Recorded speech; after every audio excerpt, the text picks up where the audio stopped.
КОП 17 арга хэмжээнд зориулагдсан нийтээ зам барилгын ажлын талбай дээр бол хүрэлцсэн ирээд байна.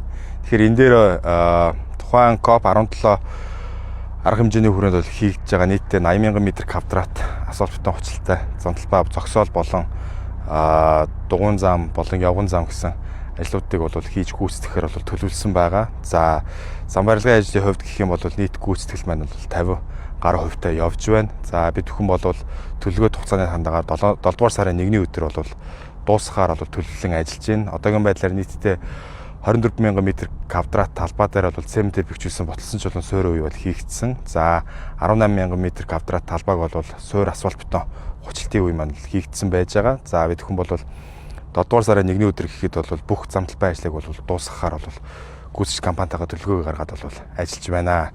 Тэгэхээр иргэд маань бол одоо 11 төвдөр бол маш их хэмжээний гомдлууд бол иргэж байна. За энэ юунтай холбоотой вэ гэхээр туулын хурдны зам барилгын ажил маань бол явагдаж байна гэсэн мэдээллийг бол өгж байна. Тэгэхээр энэ дээр бол бид нийслэлийн зүгээс бол та бүхэндээ бол залруулга хэлэхэд бол энэ Баянзүрх дүүрэгт хийгдэж байгаа ажил дээр бол зөвхөн КОП 17-гийн уулзалтын үеэр одоо уулзалт болох зам барилгын ажлын талбай бол хийгдэж байгаа. Энэ дээр бол 4-р сарын 22-ны өдөр бол засгийн газрын одоо шийдвэрээр бол туулын хурдны замын ажил бол бүрэн зогссон байгаа. Энэ дээр бол ямар нэгэн ажил бол хийгдээгүй. Энд бол зөвхөн Баянзүрх дүүрэгт ялангуяа хийгдэж байгаа ажлууд бол зөвхөн КОП 17 арга хэмжээний үеэр хийгдэх зам барилгын ажлын талбай бол хийгдэж байгаа.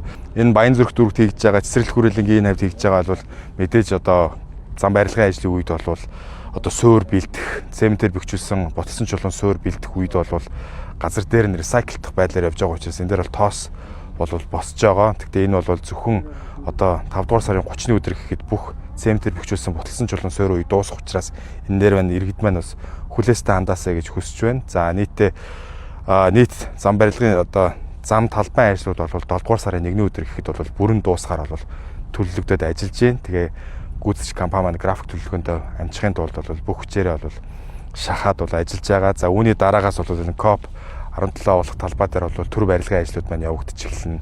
Гэрэлтүүлэг орж эхэлнэ гэдээ маш олон ажлууд бол шат дараатаагаар явах учраас хамгийн суур арга хэмжээ болох одоо зам талбай ажлуудыг бол явган зам болон автобусны нийтийн тээврийн зогсоол, за тэгээ мөн автоэрийн зогсоол гэдээ маш их хэмжээний талбайг бол гаргах шаардлагатайгаа учраас энэ ажил дээр бол нийтдээ 80,000 м квадрат талбайг бол хучлтын ажил хийгдэхээр төлөвлөсөн.